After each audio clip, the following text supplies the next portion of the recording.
एक धक्कादायक बातमी हाती येते। गुंड शरद मोहोळचा गोळीबारात मृत्यू झालाय।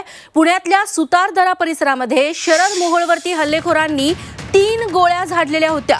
त्यानंतर मोहोळवर सह्याद्री रुग्णालयात उपचार सुरू होते। उपचारादरम्यान त्याचा मृत्यू झाल्याची माहिती आता समोर येते।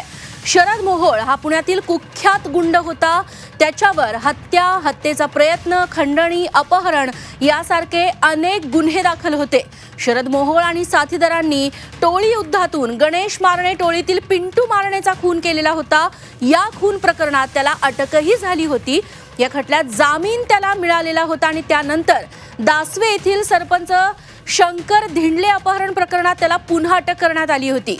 येरवडा तुरुंगात असताना कतील सिद्दीकीचा त्याने खून केला होता। या खटल्यातून त्याची पुराव्याअभावी निर्दोष मुक्तता करण्यात आली होती। त्यानंतर आज त्याच्यावरती हल्ला झाला। 3 गोळ्या त्याच्यावरती झाडण्यात आलेल्या होत्या आणि उपचारादरम्यान शरद मोहोळचा मृत्यू झालाय। पुण्याचे प्रतिनिधी सागर आव्हाड आता आपल्या सोबत आहेत। सागर, शरद मोहोळचा गोळीबारात मृत्यू झाल्याची माहिती मिळते, काय अधिक तपशील? नक्कीच शरद मोहोळवरती 1च्या सुमारास त्याच्याच घराच्या परिसरामध्ये त्याच्याच टोळीतील काही पदाधिकाऱ्यांनी त्याच्यावरती गोळ्या झाडलेल्या होत्या। 3 गोळ्या झाडल्या आणि यामध्ये तो जखमी झालेला होता। त्याला श्वास घेण्यासाठी त्रास होत होता। सह्याद्री हॉस्पिटलमध्ये दाखल केलं, मात्र काही काळामध्ये त्याचा मृत्यू झाला आणि त्याला डॉक्टरांनी मृत घोषित केलेला आहे। आता त्याची बॉडी जी आहे ती ससून हॉस्पिटलमध्ये दाखल करण्यात आली आहे। मोठ्या प्रमाणावरती त्याचे हितचिंतक आणि साथीदार जे आहेत ते ससून हॉस्पिटलच्या दिशेने रवाना झालेले आहेत। मात्र एक मोठं गुन्हेगारी जगतातलं शरद मोहोळ हे नाव होतं।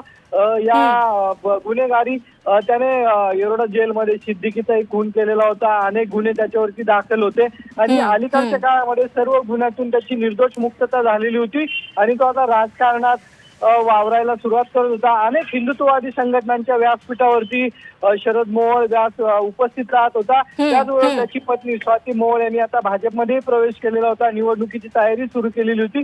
मात्र या सर्व गोष्टी विचारात पाहता 2 दिवसापूर्वी ज्यांनी त्याचा खून केला त्यांच्याबरोबर त्याचे वाद झालेले होते। आर्थिक व्यवहारातून हे वाद झालेले होते आणि त्यातून त्याचा खून झाल्याचं आता उघड झालेलं आहे। पोलीस या गुन्हेगारांचा शोध घेत आहेत। सागर, धन्यवाद तुम्ही दिलेल्या या तपशिलांबद्दल।